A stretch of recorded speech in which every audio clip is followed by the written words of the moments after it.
Bonjour à toutes et à tous. Un petit mot pour faire le point avec vous sur le retour des premiers résultats qu'on a des négociations. Alors déjà vous dire que, une fois de plus, même si on doit le regretter, la grande distribution, elle n'entend que le bruit des tracteurs et le bruit des bottes des producteurs dans leurs magasins.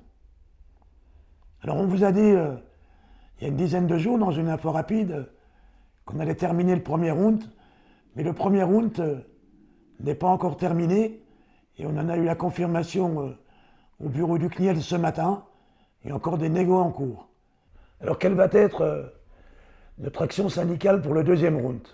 C'est de bien vérifier que les hausses qui ont été obtenues par les transformateurs grâce, comme je vous l'ai dit au début, à notre mobilisation syndicale, reviennent bien dans la trésorerie des producteurs.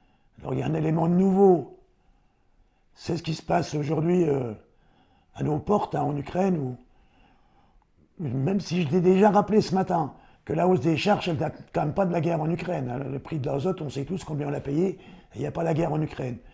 Aujourd'hui, il y a un problème, on le voit sur le fuel, et peut-être demain, un problème de disponibilité.